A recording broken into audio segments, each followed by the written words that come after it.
السلام علیکم ورحمۃ اللہ وبرکاتہ۔ فہم القرآن کورس کے سلسلے میں ہمارا 10ویں پارے کا چوتھا اور یہ لاسٹ لیکچر ہے، جس میں ہم سورہ التوبہ سن رہے ہیں۔ تو آج کا ہم اپنا لیکچر شروع کرتے ہیں۔ نحمدہ ونصلی علی رسولہ الکریم، اما بعد، اعوذ باللہ من الشیطان الرجیم، بسم اللہ الرحمن الرحیم۔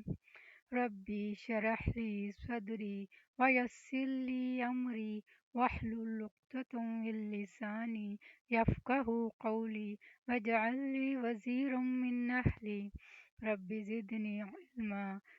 زدنی علما اللہم فقہنا فی الدین اللہم فقہنا فی الدین آمین ثم آمین۔ رخصت صرف وہی لوگ مانگتے ہیں جو اللہ پر اور آخرت پر ایمان نہیں رکھتے اور ان کے دل شک میں پڑے ہوئے ہیں اور وہ اپنے اسی شک میں متردد ہیں کیا کریں کیا نہ کریں، کیونکہ جب انسان دین کے کام سے پیچھے ہٹتا ہے نا تو چین نہیں آتا، اس کو وہ بے چینی ضرور لگی رہتی ہے۔ جب نہ کر دیتا نا انسان کسی خیر سے تو پھر اس کے بعد آرام کی نیند نہیں سو سکتا۔ اگر ان کا نکلنے کا ارادہ ہوتا تو وہ اس کے لیے کچھ تیاری بھی کرتے، نظر آتا کہ ہاں واقعی انٹرسٹڈ ہیں آپ کا ساتھ دینے کو، لیکن اللہ کو ان کی روانگی پسند ہی نہ تھی، لہٰذا اس نے انہیں سست بنا دیا، استغفر اللہ، اور کہہ دیا گیا تم بیٹھ رہنے والوں کے ساتھ ہی بیٹھے رہو۔ یعنی پھر اللہ تعالیٰ توفیق چھین لیتا ہے۔ نیکی کے کسی کام میں پیچھے رہ جانا خوشی کی بات نہیں، بڑے افسوس کی بات ہے کہ اللہ نے چنا ہی نہیں۔ اگر وہ نکلتے بھی، آپ صلی اللہ علیہ وسلم کو سمجھایا جا رہا ہے کہ اگر یہ منافق آپ کے ساتھ نکلتے بھی تو تمہارے اندر خرابی میں اضافہ کرتے، فتنہ فساد ہی کریٹ کرتے رہتے اور تمہارے درمیان فتنہ پردازی کے لیے ادھر ادھر دوڑتے پھرتے، لوگوں کو تمہارے خلاف بہکاتے، ساتھ آنے والوں کے حوصلے پست کرتے۔ پھر تم میں بھی کچھ لوگ ایسے ہیں جو ان کی باتیں بڑے دھیان سے سنتے ہیں، یعنی ہر جماعت کے اندر ایسے لوگ ہوتے ہیں جو منفی پروپیگنڈا کرنے والوں کی باتوں میں آ جاتے ہیں۔ ہوتے بھولے بھالے لوگ ہیں، ان کی نیت نہیں خراب ہوتی، لیکن مثبت بات کم اثر کرتی ہے اور منفی بات کسی کے خلاف بڑی جلدی قبول کرتے ہیں، کیونکہ شیطان اس کو خوبصورت بنا دیتا ہے، اور اللہ ایسے ظالموں کو خوب جانتا ہے۔ یہ لوگ اس سے پہلے بھی فتنہ انگیزی کر چکے ہیں اور آپ کے امور کو درہم برہم کرنے کے لیے الٹ پھیر کرتے رہے ہیں، حتیٰ کہ اللہ کا سچا وعدہ یعنی اسلام کے غلبے کا وعدہ آ گیا اور اللہ کا حکم غالب ہوا، جبکہ یہ ناک منہ چڑھا رہے تھے۔ ان کو نہیں پسند تھی اسلام کی ترقی، لیکن اللہ نے وہ ترقی عطا کر دی۔ اور ان میں سے کوئی ایسا ہے جو کہتا ہے مجھے رخصت دے دیجیے اور فتنے میں نہ ڈالی۔ جد بن قیس منافق کے بارے میں آتا ہے کہ اس نے آ کے نبی صلی اللہ علیہ وسلم سے ایک عجیب بہانہ کیا، کہا میں نے سنا رومیوں کی عورتیں بڑی خوبصورت ہیں، مجھے ڈر ہے کہ میں اپنے پہ صبر نہیں کر سکوں گا، فتنے میں پڑ جاؤں گا، تو مجھے آپ معاف کیجیے، میں نہیں ساتھ جا سکتا۔ سن رکھو، فتنے میں تو یہ لوگ پہلے ہی پڑے ہوئے ہیں، یعنی نفاق کی وجہ سے، اور جہنم ایسے کافروں کو گھیرے ہوئے ہے۔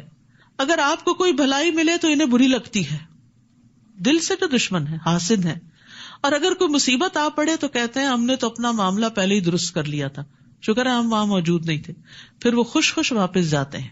آپ ان سے کہیے قُل لَن يُصِيبَنَا إِلَّا مَا كَتَبَ اللَّهُ لَنَا هُوَ مَوْلَانَا وَعَلَى اللَّهِ فَلْيَتَوَكَّلِ الْمُؤْمِنُونَ، ہمیں اگر کوئی مصیبت آئے گی تو وہی آئے گی جو اللہ نے ہمارے مقدر کر رکھی، وہی ہمارا سرپرست ہے، اور مومنوں کو اللہ ہی پر بھروسہ کرنا چاہیے۔ نیز ان سے کہیے کہ تم ہمارے حق میں جس چیز کا انتظار کر سکتے ہو وہ یہی ہے کہ ہمیں دو بھلائیوں میں سے کوئی ایک بھلائی مل جائے، اور ہم تمہارے حق میں جس چیز کے منتظر ہیں وہ یہ ہے کہ اللہ تمہیں اپنے ہاتھ سے خود سزا دیتا ہے یا ہمارے ہاتھوں دلواتا ہے، لہٰذا تم بھی انتظار کرو اور ہم بھی تمہارے ساتھ انتظار کرتے ہیں۔ قُلْ أَنفِقُوا طَوْعًا أَوْ كَرْهًا لَن يُتَقَبَّلَ مِنكُمْ إِنَّكُمْ كُنتُمْ قَوْمًا فَاسِقِينَ، نیز ان سے کہیے تم خواہ خوشی سے خرچ کرو یا بادل ناخواستہ، منافقین کی طرف اشارہ ہے، تم سے یہ صدقہ قبول نہیں کیا جائے گا کیونکہ تم فاسق لوگ ہو۔ یعنی منافقین بعض اوقات شرم و شرمی جسے کہتے ہیں نا، کچھ نہ کچھ لے آتے تھے کہ چلے ہم خود تو نہیں جا سکتے، ہماری طرف سے رکھ لیجئے، ایسی بددلی کے ساتھ دینے سے صدقہ قبول نہیں ہوتا۔ صدقہ وہ قبول ہوتا ہے جو دل کی خوشی کے ساتھ دیا جائے، اللہ کی رضا کے لیے دیا جائے۔ ان سے ان کے نفقات قبول نہ ہونے کی وجہ صرف یہ ہے کہ انہوں نے اللہ اور اس کے رسول کا انکار کیا، اور اگر نماز کو آتے ہیں تو ڈھیلے ڈھالے، اور اگر کچھ خرچ کرتے ہیں تو بادل ناخواستہ ہی خرچ کرتے ہیں۔ تو سستی کے مارے پڑی ہوئی نمازیں اور بددلی سے دیے ہوئے صدقات اللہ کو نہیں چاہیے. اپنی دنیا کے لیے تو خوشی سے بھاگتے اور اللہ کی طرف آنے میں کتراتے ہو. اللہ کو ایسے لوگ نہیں چاہیے. نبی صلی اللہ علیہ وسلم کا طریقہ کیا تھا؟ دنیا کے سارے کام چھوڑ کے فوراً نماز کے لیے اٹھتے تھے. اسود کہتے ہیں میں نے عائشہ رضی اللہ عنہا سے پوچھا نبی صلی اللہ علیہ وسلم اپنے گھر میں کیا کرتے تھے؟ انہوں نے کہا آپ اپنے گھر کے کام کاج کرتے تھے, گھر والوں کی خدمت کرتے تھے. سبحان اللہ, باہر کے سارے بڑے بڑے کام انجام دے کر گھر آ کر بھی چین سے نہیں بیٹھتے تھے, پھر گھر والوں کے کام کرتے. جب نماز کا وقت ہوتا تو فوراً کام کاج چھوڑ کر نماز کے لیے چلے جاتے تھے. کام وہی چھوڑا اور نماز کے لیے چل دیے, کیونکہ آپ کہا کرتے تھے کہ نماز میری آنکھوں کی ٹھنڈک ہے. بلال نماز کی اقامت کہو, ہمیں اس سے راحت پہنچاؤ. مومن کے لیے نماز سکون اور تسلی کا باعث ہے, لیکن منافق کے لیے بڑی بھاری ہے. ان لوگوں کے مال اور اولاد آپ کو تعجب میں نہ ڈالیں. انسان جب دیکھتا ہے کہ جو لوگ دنیا کے لیے محنت کر رہے ہیں وہ کہاں سے کہاں پہنچ گئے اور ہم دین کی خدمت کرتے کرتے پیچھے رہ گئے ہیں, تو اس پر حیران نہ ہو. اللہ تو یہ چاہتا ہے کہ انہی چیزوں کے ذریعے انہیں دنیا کی زندگی میں سزا دے. یہی کامیاب اولاد جو ہے پھر ماں باپ کو پلٹ کے پوچھتی بھی نہیں, اور جب ان کی جان نکلے تو اس وقت یہ کافر ہی ہوں. تو کافروں کے لیے مال اور اولاد دنیا میں بھی فتنے اور آزمائش کا ذریعہ ہیں, لیکن اس کے برعکس مومن, ان کے لیے مال اور اولاد صدقہ جاریہ بنتے ہیں. وہ اللہ کی قسم کھا کر کہتے ہیں ہم تمہیں میں سے ہیں, ہم تو تمہارے ہیں. محبت کے دعوے کرتے ہیں, حالانکہ وہ ہرگز تم میں سے نہیں, بلکہ یہ ڈرپوک لوگ ہیں, تم سے ڈرتے ہیں اس لیے تم سے ایسی باتیں کرتے ہیں. اگر یہ کوئی پناہ کی جگہ پالے یا غار یا سر چھپانے کی جگہ, تو یہ تیزی سے دوڑتے ہوئے وہاں جا چھپے ہیں, پناہ لے لیں. اور ان میں سے کوئی ایسا ہے جو صدقات کی تقسیم میں آپ پر الزام لگاتا ہے, اگر انہیں کچھ مل جائے تو خوش ہو جاتے ہیں, اور اگر نہ ملے تو فوراً ناراض ہو جاتے ہیں. تو منافقین دراصل وہ لوگ ہیں جو دنیاوی اغراض کی وجہ سے خوش یا ناخوش ہوتے ہیں. ملے تو خوش, نہ ملے تو ناراض. نبی صلی اللہ علیہ وسلم نے فرمایا دینار اور درہم کا بندہ اور چادر کا بندہ ہلاک ہو جائے, اگر اسے دیا جائے تو راضی ہوتا ہے, نہ دیا جائے تو ناراض ہو جاتا ہے. ہلاک ہو جائے اور سرنگوں ہو جائے, جب اس کو کانٹا چبھے تو کوئی نہ نکالے. بد دعا دی آپ نے ایک طرح سے. ایسے لوگ جو صرف مفاد پرست ہیں, جو صرف مطلبی ہیں, تو ان کو ان کی کسی کوشش کا کوئی فائدہ نہیں ہوتا. پھر اللہ تعالیٰ ان کے نیتوں اور ارادوں کو خوب جانتا ہوتا ہے. کیا ہی اچھا ہوتا اگر وہ اس پر راضی ہو جاتے جو اللہ اور اس کے رسول نے انہیں دیا تھا, اور کہتے کہ اللہ ہمارے لیے کافی ہے, اللہ ہمیں اپنے فضل سے بہت کچھ دے گا, اور اس کا رسول بھی, ہم اللہ کی طرف ہی رغبت رکھتے ہیں. انما الصدقات للفقراء والمساکین. صدقات, یہ صدقات واجبہ کی بات ہے. زکوٰۃ کی تقسیم کے مصارف بتائے جا رہے ہیں کہ زکوٰۃ کس کو دی جانی چاہیے.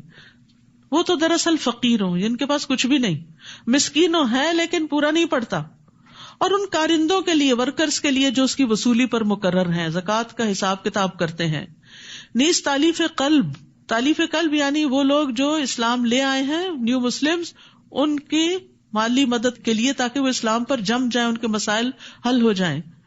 پھر غلام آزاد کرنے, قرض داروں کے قرض اتارنے میں, اللہ کی راہ میں, فی سبیل اللہ یعنی دین کی ترقی خدمت میں, دین کی تعلیم میں, اور مسافروں پر خرچ کرنے کے لیے, وہ مسافر جو گھر بے گھر ہو جائیں اور ان کے پاس ضرورت کا سامان نہ ہو. یہ اللہ کی طرف سے ایک فریضہ ہے, یہ فرض صدقہ ہے, اور اللہ سب کچھ جاننے والا اور حکمت والا ہے. تو اس میں بس علماء کے درمیان یہ اختلاف ہوا ہے کہ کیا ہر مد میں تھوڑا تھوڑا دیا جائے یا جہاں زیادہ ضرورت ہو وہاں دیا جائے. ممکن ہو تو بانٹ کر دیں, اور اگر کسی ایک جگہ زیادہ ضرورت ہے تو سارا وہاں بھی دے سکتے ہیں, کوئی ہارڈ اینڈ فاسٹ رول نہیں ہے. اور ان منافقین میں سے کچھ وہ ہیں جو پیغمبر کو ایذا دیتے ہیں اور کہتے ہیں کہ وہ کانوں کا کچا ہے. نعوذ باللہ, آپ کو بھی نہیں چھوڑا لوگوں نے. آپ ان سے کہیے یہ کانوں کا کچا ہونا ہی تمہارے حق میں بہتر ہے. کیوں کہتے تھے؟ کیونکہ آپ ہر ایک کی بات سن لیتے تھے. وہ اللہ پر اور مومنوں کی بات پر یقین رکھتا ہے, اور جو لوگ تم میں ایمان لائے ہیں ان کے لیے رحمت ہے. رحمت للعالمین تھے نا آپ. اور جو لوگ اللہ کے رسول کو دکھ پہنچاتے ہیں ان کے لیے دردناک عذاب ہے. وہ منافق تمہارے سامنے قسمیں کھاتے ہیں تاکہ تمہیں خوش رکھیں, تمہارے سامنے تعریفیں تمہاری اور بڑی بڑی باتیں, حالانکہ اگر وہ ایماندار ہوتے تو اللہ اور اس کا رسول اس بات کے زیادہ مستحق ہیں کہ انہیں راضی رکھیں. یعنی ان کا تو حق ہے کہ انہیں راضی رکھا جائے, تم پر احسان تو نہیں کرتے. کیا انہیں معلوم نہیں کہ جو شخص اللہ اور اس کے رسول کا مقابلہ کرے اس کے لیے جہنم یہ آگ ہے جس میں وہ ہمیشہ رہے گا. یہ بہت بڑی رسوائی ہے. منافق اس بات سے ڈرتے ہیں کہ مسلمانوں پر کوئی ایسی صورت نہ نازل ہو جائے جو انہیں منافقوں کے دلوں کا حال بتلا دے. اندر سے ڈرے ہوئے لوگ تھے. آپ ان سے کہیے اور مذاق کر لو، جس بات سے تم ڈرتے ہو اللہ اسے یقیناً ظاہر کر کے رہے گا. اس کو سورت فاضحہ بھی کہتے ہیں کہ اس سورت نے منافقوں کو رسوا کر دیا، ان کے اندر کی باتیں کھول کر بتا دی کہ وہ کیسے لوگ ہیں. اور اگر آپ ان سے پوچھیں کہ کیا باتیں کر رہے تھے تو کہہ دیں گے ہم تو صرف مذاق اور دل لگی کر رہے تھے. اور وہ مسلمانوں کا مذاق اڑاتے، تو مخلص لوگوں کا مذاق اڑاتے تھے اپنی مجلسوں میں. آپ ان سے کہیے کیا تمہاری ہنسی اور دل لگی اللہ، اس کی آیات اور اس کے رسول کے ساتھ ہی ہوتی ہے؟ افسوس یہ کہ آج بھی کئی لوگ مسلمان ہوتے ہوئے اپنے آپ کو مسلمان کہلاتے ہوئے دینی شاعر کا مذاق اڑاتے ہیں. دین مذاق اڑانے کی چیز نہیں، ہنسنے کی چیز نہیں.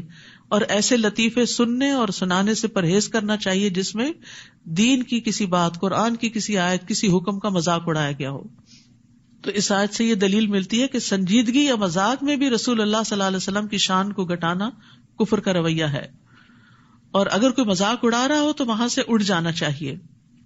لا تعتذروا قد کفرتم بعد ایمانکم، بہانے نہ بناؤ، تم فی الواقع ایمان لانے کے بعد کافر ہو چکے ہو. ظاہر میں تو وہ قسمیں کھا کے کہتے تھے ہم گواہی دیتے ہیں آپ اللہ کے رسول ہیں، اللہ کو پتا ہے کہ آپ رسول ہیں اس کے، اور اللہ گواہی دیتا ہی منافق بالکل جھوٹے ہیں. اگر ہم تمہارے ایک گروہ کو معاف بھی کر دیں تو دوسرے کو ضرور سزا دیں گے کیونکہ وہ فی الواقع مجرم ہے. المنافقون والمنافقات، منافق مرد اور منافق عورتیں بھی، یعنی عورتوں میں بھی نفاق ہوتا ہے. بعضهم من بعض، ان میں سے بعض سے ہیں، ایک ہی تھیلی کے چٹے بٹے ہیں جو برے کام کا حکم دیتے ہیں. منافقت کی علامت برائی کا حکم دینا، اور بھلے کام سے روکتے ہیں، نیکیوں کے کام سے لوگوں کو ہٹاتے ہیں، اور اپنے ہاتھ بھلائی یعنی صدقے سے بھیج لیتے ہیں. وہ اللہ کو بھول گئے، اللہ نے انہیں بھلا دیا. یہ منافق دراصل ہیں ہی نافرمان، فاسق. منافق مردوں، منافق عورتوں اور کافروں سے اللہ نے دوزخ کی آگ کا وعدہ کر رکھا ہے جس میں وہ ہمیشہ رہیں گے. وہ انہیں کافی ہے، ان پر اللہ کی پھٹکار ہے اور ان کے لیے دائمی عذاب ہے. یہ انہی لوگوں کی طرح ہے جو ان سے پہلے تھے. وہ لوگ تم سے زیادہ طاقتور اور مال اور اولاد کے لحاظ سے تم سے بڑھ کر تھے. انہوں نے اپنے مقدر کے مزے لوٹے اور تم نے اپنے مقدر کے، جس طرح تم سے پہلے لوگوں نے اپنے مقدر کے مزے لوٹے تھے، یعنی دنیا کے فائدے اٹھائے تھے. اصل میں منافقت کی بنیادی وجہ ہی دنیا سے شدید محبت تھی جس کی وجہ سے وہ دین سے پیچھے رہ گئے. اور تم بھی انہی باتوں میں پڑ گئے جن میں وہ پڑے ہوئے تھے. ایسے لوگ ہیں جن کے اعمال دنیا اور آخرت میں برباد ہو جائیں گے، اور یہی لوگ خسارہ پانے والے ہیں. الم یأتہم نبأ الذین من قبلہم، انہیں ان لوگوں کے حالات نہیں پہنچے جو ان سے پہلے گزر چکے ہیں. مثلا نوح کی قوم، عاد، سمود، ابراہیم کی قوم، مدین کے باشندے اور وہ بستیاں جنہیں الٹ دیا گیا تھا. ان کے پاس ان کے رسول واضح دلائل لے کر آئے تھے. اللہ کے شایع نہ تھا کہ وہ ان پر ظلم کرتا، بلکہ وہ خود ہی اپنے آپ پر ظلم کر رہے تھے. یعنی پچھلی قوموں پر بھی جو عذاب آیا اس کی وجہ کیا تھی کہ انہوں نے اللہ کی نعمتوں کی ناشکری کی تھی اور اللہ کا حق نہیں دیا تھا، نعمتوں کے اوپر شکر نہیں کیا تھا. پھر فرمایا والمؤمنون والمؤمنات بعضهم اولیاء بعض یأمرون بالمعروف وینہون عن المنکر ویقیمون الصلاة ویؤتون الزکاة ویطیعون اللہ ورسولہ اولئک سیرحمہم اللہ ان اللہ عزیز حکیم. مسلمان مرد اور مسلمان عورتیں ایک دوسرے کے مددگار ہیں. وہ جو پیچھے پڑا تھا نا تعاونوا علی البر والتقوی، یعنی نیکی کے کاموں میں ایک دوسرے کو سپورٹ کرتے ہیں، مال سے، جان سے، وقت سے، مشوروں سے، جو بھلے کام کا حکم دیتے ہیں. یعنی یہ تعاون کس لیے ہوتا ہے؟ نیکیاں پھیلانے کے لیے، اور برے کام سے روکتے ہیں. وہ نماز قائم کرتے ہیں، یہ نہیں کہ صرف امر بالمعروف دوسروں کو ہی حکم دیتے رہتے ہیں اور خود کو بھول جاتے ہیں. خود بھی نمازوں کی پابندی کرتے ہیں اور زکوٰۃ ادا کرتے ہیں اور اللہ اور اس کے رسول کا حکم مانتے ہیں. یہ ہوتے ہیں مومن. یہی لوگ ہیں جن پر اللہ رحم فرمائے گا. بلا شبہ اللہ سب پر غالب اور حکمت والا ہے. تو اللہ کی رحمت پانے کے لیے یہاں اول درجے کی جو نیکی بتائی گئی، جس کا ذکر نماز سے بھی پہلے کیا گیا، وہ کیا ہے؟ امر بالمعروف، نیک باتوں کا حکم دینا، نیکیوں کو عام کرنا، نیکیوں کو پھیلانا. وعد اللہ المؤمنین والمؤمنات جنات تجری من تحتها الانہار خالدین فیہا ومساکن طیبۃ فی جنات عدن ورضوان من اللہ اکبر ذالک هو الفوز العظیم. اللہ نے مومن مردوں اور مومن عورتوں سے ایسے باغوں کا وعدہ کر رکھا ہے جن میں نہریں جاری ہیں. کیا خوبصورت سین ہوگا. ان میں وہ ہمیشہ رہیں گے. سدا بہار باغات، ایور گرین باغات، کوئی خزاں نہیں آئے گی ان پہ. سدا بہار باغات میں پاکیزہ قیام گاہوں کا بھی وعدہ کر رکھا ہے. ان کے گھر باغوں میں ہوں گے. اور اللہ کی خوشنودی تو ان سب نعمتوں سے بڑھ کر ہوگی کہ اللہ ان سے خوش ہوگا. کبھی کبھی ایسا ہوتا ہے نا، انسان اچھے کام کرتا پر دل کو تسلی نہیں ہوتی اور انسان کہتے یا اللہ اور کیا کروں کہ تو راضی ہو جائے. تو انسان کے اندر سے ایک تڑپ اٹھتی ہے کہ کوئی کام ہو جس سے رب راضی ہو جائے. تو اللہ تعالیٰ ان کو اپنی رضا سے نواز دے گا. یہی بہت بڑی کامیابی ہے. اصل کامیاب یہ لوگ ہیں. حقیقت میں سکسیسفل پیپل یہ ہیں. اے نبی، کافروں اور منافقوں کا پوری قوت سے مقابلہ کیجیے اور ان کے ساتھ سختی سے پیش آئیے. ان کا ٹھکانہ دوزخ ہے جو بہت بری بازگشت ہے. سال ہا سال کی تعلیم کے بعد اب آخر میں سختی کا حکم کہ کسی طرح ٹھیک ہو جائیں. اب تک ان کے ساتھ درگزر کا معاملہ کیا جا رہا تھا. آپ کو معلوم ہے کہ عبداللہ بن ابی نے آپ سے ساری زندگی دشمنی کی، لیکن جب وہ فوت ہو گیا تو اس کو قبر میں لٹا دیا گیا تھا. آپ پہنچے، آپ نے اس کو نکالا، اپنے گود میں اس کا سر رکھا، اپنا لعاب دہن اس پہ ڈالا اور اس کے لیے استغفار کی دعا کی. کون ہوگا جو ایسے دشمن کے لیے اتنی شفقت کا معاملہ کرے کہ اللہ اس کو بھی بخش دے. یہ ہے نبی صلی اللہ علیہ وسلم کی محبت انسانوں کے لیے. لیکن آج تو ہم اپنے پیاروں کو بھی معاف کرنے کو تیار نہیں ہوتے. بہت دفعہ لوگوں سے میں نے یہ بات سنی ہے، کیا کرے معاف نہیں کیا جاتا. ٹھیک ہے، نہ کرے، اپنے دل پہ بوجھ اٹھائے رکھے، پہاڑ اٹھائے رکھے، پھر گندگی کا ٹوکرا اٹھائے رکھے، نہ کرے معاف. ہم کہتے ہیں ہم رسول اللہ صلی اللہ علیہ وسلم کی پیروی کرتے ہیں، لیکن کوئی چھوٹی موٹی ہمارے ساتھ زیادتی کر جائے تو ہم دل میں پالے رکھتے. ٹھیک ہے، تکلیف تو ہوگی لیکن معاف کرنا الگ چیز ہے. میں اپنا حق معاف کرتی ہوں، اللہ مجھے معاف کر دے. تو یہاں سختی کا حکم دیا گیا. ان کا ٹھکانہ دوزخ ہے جو بہت بری بازگشت ہے. وہ اللہ کی قسم کھا کر کہتے ہیں کہ انہوں نے یہ بات نہیں کہی، حالانکہ انہوں نے کفر کا کلمہ بکا تھا اور اسلام لانے کے بعد کافر ہوئے ہیں. نیز انہوں نے ایسی بات کا ارادہ کر رکھا تھا جسے وہ نہ کر سکے. تبوک سے واپسی پر نبی صلی اللہ علیہ وسلم ایک گھاٹی سے اکیلے گزر رہے تھے تو 8-9 منافقین ڈھاٹے باندھے ہوئے آپ پر حملہ آور ہونے کے لیے تیار ہو گئے کہ آپ کو یہیں ختم کر دیں. تو اللہ تعالیٰ نے ان کے ارادے کو ناکام کیا. اور انہیں کیا چیز بری لگی تھی اللہ یہ کہ اللہ اور اس کے رسول نے اپنی مہربانی سے انہیں غنی کر دیا ہے. اگر یہ توبہ کر لیں تو ان کے حق میں بہتر ہے. اب بھی توبہ کر لیں. منافقوں کو بھی کہا جا رہا ہے توبہ کر لیں، منافقت سے باز آ جائیں. اور اگر یہ اعراض کریں تو اللہ انہیں دنیا میں بھی دردناک عذاب دے گا اور آخرت میں بھی، اور ان کے لیے روئے زمین پر کوئی حامی و مددگار نہ ہوگا. اور ان میں سے کچھ ایسے ہیں جنہوں نے اللہ سے عہد کیا تھا کہ اگر اللہ ہمیں اپنی مہربانی سے مال و دولت عطا کرے گا تو ہم ضرور صدقہ کریں گے اور نیک بندے بن جائیں گے. پھر جب اللہ نے اپنی مہربانی سے مال عطا کر دیا تو بخل کرنے لگے اور کمال بے اعتنائی سے اپنے عہد سے پھر گئے. استغفر اللہ. یہ آج بھی کئی لوگوں کا شعار ہوتا ہے. منتیں مانتے ہیں، دعائیں کرتے ہیں، یہ کام ہو جائے تو ہم اتنا اتنا صدقہ کریں گے، اتنا نیکی کا کام کریں گے. جب ہو جاتا ہے تو سب کچھ بھول جاتے ہیں. یاد رکھیے اللہ سے کیے ہوئے وعدے اور کمٹمنٹس بھلانی نہیں چاہیے. یہ منافقوں کی صفت ہوتی ہے. جب انہوں نے وعدوں کی خلاف ورزی کی جس کے نتیجے میں اللہ نے ان کے دلوں میں اس دن تک کے لیے نفاق ڈال دیا جس دن وہ اس سے ملیں گے، جس کی وجہ یہ ہے کہ انہوں نے اللہ سے جو وعدہ کیا تھا اس کی خلاف ورزی کی، اور اس لیے بھی کہ وہ جھوٹ بولا کرتے تھے. کیا انہیں معلوم نہیں کہ اللہ ان کے مخفی راز اور سرگوشیوں تک کو جانتا ہے، اور یہ بھی کہ اللہ غیب کی سب باتوں کو خوب جانتا ہے. ان منافقوں میں کچھ ایسے ہیں جو خوشی سے صدقہ کرنے والے مومنوں پہ تانا زنی کرتے ہیں، یعنی جو نیکی سے والنٹیئر کرتے ہیں، مال یا وقت ان کے اوپر باتیں بناتے ہیں. اور ایسے تنگ دست مسلمانوں پر بھی جو اپنی مشقت کی کمائی کے سوا کچھ نہیں رکھتے. یہ منافق ان کا مذاق اڑاتے ہیں. اللہ ان کا مذاق انہی پر ڈال دے گا اور ان کے لیے دردناک عذاب ہوگا. تو یاد رکھیے اللہ کے نزدیک کوانٹٹی سے زیادہ کوالٹی کی اہمیت ہے. رسول اللہ صلی اللہ علیہ وسلم نے فرمایا 1 درہم 1,00,000 درہم سے بڑھ گیا. لوگوں نے عرض کیا کس طرح؟ آپ نے فرمایا کسی آدمی کے 2 درہم ہو، وہ شخص 1 درہم صدقہ دے اور ایک آدمی اپنے مال کی طرف جائے اور 1,00,000 درہم صدقہ کرے، یعنی ایک کے پاس ڈھیروں مال ہے اور ایک کے پاس ہے ہی 2 کہ جس میں سے وہ ایک اللہ کے راستے میں دے رہا ہے، تو جتنے اخلاص کے ساتھ جو خرچ کرتا ہے اس کا اجر اتنا ہی لکھا جاتا ہے. یعنی صرف یہ نہیں دیکھا جائے گا کہ کس نے کتنا کیا، یہ بھی دیکھا جائے گا کہ کتنے میں سے کیا. کیونکہ بعض اوقات ہم اسی چیز کو عذر بنائے رکھتے ہیں کہ ہمارے پاس تھوڑا ہے، ہم کیا کریں، تھوڑے میں سے ہی دے دیں. اس خاتون کی مثال شاید پہلے ہی میں نے دی ہو آپ کو کہ جس کے 6-7 بچے تھے اور اس کے پاس ایک وقت میں بس اتنا ہی آٹا ہوتا تھا کہ جس سے وہ 6-7 روٹیاں بنا سکے. تو وہ کیا کرتی تھی کہ ہر بچے کے پیڑے سے تھوڑا سا آٹا نکال کے ایک طرف رکھتی جاتی اور وہ ساروں میں سے تھوڑا تھوڑا نکال کے ایک روٹی اور بنا کے فقیر کو دے دیتی.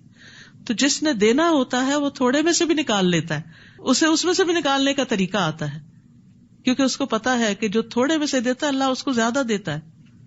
آپ ان کے لیے بخشش کی دعا کریں یا نہ کریں، کیونکہ آپ نے عبداللہ بن ابی کے لیے دعا کی تھی تو فرمایا اس سے کوئی فرق نہیں پڑے گا.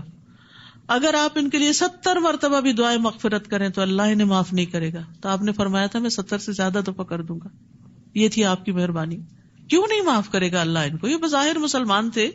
وجہ یہ ہے کہ ان لوگوں نے اللہ اور اس کے رسول کا انکار کیا، اور ایسے فاسق لوگوں کو اللہ سیدھی راہ نہیں دکھاتا. پیچھے رہ جانے والے منافق اللہ کے رسول کا ساتھ نہ دینے اور پیچھے گھر بیٹھ رہنے پر خوش ہیں. انہوں نے یہ پسند نہ کیا کہ اپنے اموال اور جانوں سے اللہ کی راہ میں جہاد کریں، اور دوسروں سے کہنے لگے کہ ایسی گرمی میں مت نکلو. یعنی جو لوگ جنگ تبوک کے لیے جا رہے تھے ان کو بھی روک رہے تھے. آپ ان سے کہیے دوزخ کی آگ اس سے بہت زیادہ گرم ہے. کاش یہ لوگ کچھ سمجھتے ہوتے کہ آج کی مشقت کل کی گرمی کو ٹھنڈا کرنے والی، لیکن آج اگر اللہ کے راستے میں رکاوٹیں ڈالیں گے تو کل کی پکڑ بڑی سخت ہے. اور جہنم کی گرمی دنیا کی گرمی سے کس طرح زیادہ ہے؟ نبی صلی اللہ علیہ وسلم نے فرمایا تمہاری دنیا کی آگ جہنم کی آگ کے مقابلے میں 70واں حصہ ہے. یعنی تمام 69 اجزاء کی گرمی اس دنیا والی آگ کی گرمی سے 69 ٹائم زیادہ ہے، یعنی 1 out of 70. یعنی دنیا کی آگ جہنم کی آگ کا 70واں حصہ ہے، اور اس کو سمندر کے پانی سے 2 مرتبہ ٹھنڈا کیا گیا. اگر ایسا نہ ہوتا تو اللہ اس میں کسی کا کوئی فائدہ نہ رکھتا. یعنی پھر دنیا کی آگ ہم استعمال نہیں کر سکتے تھے، وہ اتنی شدید ہوتی کہ اس پہ کچھ نہ پک سکتا. تو ٹھنڈی کر کے دی گئی ہمیں اس مناسب انداز کی کہ جس سے ہم اپنے کام کاج کر سکیں. یہ بھی ایک نعمت ہے. انہیں چاہیے کہ ہنسیں کم اور روئیں زیادہ، یعنی اپنی منافقت اور اپنے گناہوں پر. یہ جو کچھ کر رہے ہیں اس کا بدلہ یہی ہے. ویسے بھی انسان کو بہت زیادہ ہنسنا اور کہہ کے لگانا وہ اس کے ایمان کو کمزور کر دیتا ہے، کیونکہ غفلت میں لے جاتا ہے. آپ نے فرمایا زیادہ مت ہنسو، کیونکہ زیادہ ہنسنے سے دل مردہ ہو جاتا ہے. اس کا مطلب نہیں منہ بسور کے رکھو. نبی صلی اللہ علیہ وسلم سے زیادہ کوئی مسکرانے والا نہیں تھا. یعنی کہہ کے لگانا اور صرف غفلت میں رہنا یہ پسندیدہ نہیں. پھر اگر اللہ آپ کو ان منافقوں کے کسی گروہ کی طرف واپس لائے، یعنی جنگ تبوک کے بعد، اور وہ آپ سے جہاد پر نکلنے کی اجازت مانگے تو ان سے کہیے تم میرے ساتھ کبھی نہ نکلو گے، بس اب تمہارا پتہ چل گیا ہمیں، اور نہ میرے ہمراہ دشمن سے جنگ کرو گے، کیونکہ تم پہلی دفعہ جو پیچھے بیٹھ رہنے پر خوش تھے تو اب بھی پیچھے رہ جانے والوں کے ساتھ بیٹھے رہو. اور اگر ان منافقوں میں سے کوئی مر جائے تو تم اس کی نماز جنازہ نہ پڑھنا، نہ دعائے خیر کے لیے اس کی قبر پر کھڑے ہونا، کیونکہ انہوں نے اللہ اور اس کے رسول کے ساتھ کفر کیا اور اسی نافرمانی کی حالت میں مر گئے. اور ان کے اموال اور اولاد کی کثرت سے آپ متعجب نہ ہو، حیران نہ ہو. اللہ تو یہ چاہتا ہے کہ انہی چیزوں سے انہیں دنیا میں ہی سزا دے دے، اولاد ہی وبال جان بن جائے اور مال بھی، اور اسی کفر کی حالت میں ان کی جانیں نکل جائیں. اور جب کوئی صورت اس مضمون کی نازل ہوتی ہے کہ اللہ پر ایمان لاؤ اور اس کے رسول کے ہمراہ جہاد کرو، تو ان منافقوں میں سے کھاتے پیتے لوگ آپ سے اجازت طلب کرنے لگتے ہیں اور کہتے ہیں ہمیں رہنے دیجئے، ہم پیچھے بیٹھ رہنے والوں کے ساتھ رہے. ان لوگوں نے پیچھے رہنے والوں میں شامل ہونا پسند کیا اور ان کے دلوں پہ مہر لگا دی گئی، لہذا وہ کچھ نہیں سمجھتے. ایک طرف جنگ اور امن میں منافقین کا رویہ بتایا گیا ہے کہ اگر جنگ میں جانے کا وقت ہوتا تو بہانے بناتے، پر چلے جاتے تو بزدلی دکھاتے. امن کا زمانہ ہوتا تو بڑھ چڑھ کے باتیں کرتے کہ ہم تمہارے ساتھ ہیں، جیسی چاہیے خدمت لیجیے. لیکن جب وقت آتا تو بہانے بنا دیتے اور پیچھے رہنے والوں کے ساتھ پیچھے رہ کے خوش ہوتے، اور اپنی اس غلطی کو وہ سمجھتے بھی نہیں تھے. طبع علی قلوبہم، اللہ نے ان کے دلوں میں مہر لگا دی، اب وہ سمجھتے بھی نہیں کہ وہ غلط کام کر رہے ہیں. لیکن رسول نے اور ان لوگوں نے جو اس کے ساتھ ایمان لائے تھے اپنے مالوں اور جانوں سے جہاد کیا. ساری بھلائیاں انہی لوگوں کے لیے ہیں اور یہی فلاح پانے والے ہیں. ایک طرف منافقین کا رویہ بتایا گیا اور ایک طرف رسول اللہ صلی اللہ علیہ وسلم اور آپ کے ساتھیوں کا. اللہ نے ان کے لیے ایسے باغ تیار کر رکھے ہیں جن میں نہریں بہ رہی ہیں, وہ ان میں ہمیشہ رہیں گے. یہی بہت بڑی کامیابی ہے. اور دیہاتیوں میں سے کچھ بہانہ ساز آ گئے کہ انہیں بھی جہاد سے رخصت دی جائے. یعنی بظاہر مسلمان ہو چکے تھے لیکن کام کے لیے نہیں آنا چاہتے تھے, اللہ کے راستے میں نہیں نکلنا چاہتے تھے. اور وہ لوگ بھی بیٹھ رہے جنہوں نے اللہ اور اس کے رسول سے جھوٹا وعدہ کیا تھا کہ ہم آئندہ نکلیں گے. ان دیہاتیوں میں سے جنہوں نے کفر کا طریقہ اختیار کیا ان قریب انہیں دردناک سزا ملے گی. تو عبادت کے کام, نیکی کے کام سے بلا عذر کثرت سے اجازت مانگنا اور بہانے بنانا اور کام پہ حاضر نہ ہونا, یہ نفاق کی علامت ہوتی ہے.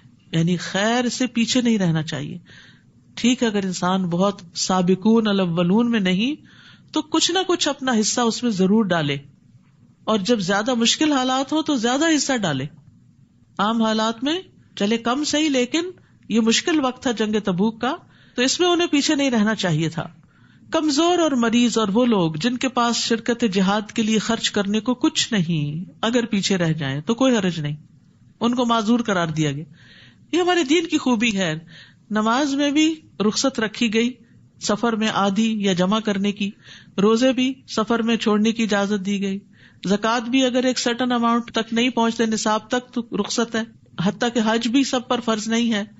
اسی طرح جہاد بھی سب پر فرض نہیں ہے, کیونکہ اگر کسی کے پاس جانے کے لیے وسائل ہی نہیں ہے, ہمت ہی نہیں, طاقت ہی نہیں, بڑھاپا ہے, بیماری ہے, کمزوری ہے, تو ایسے لوگوں کو رخصت ہے.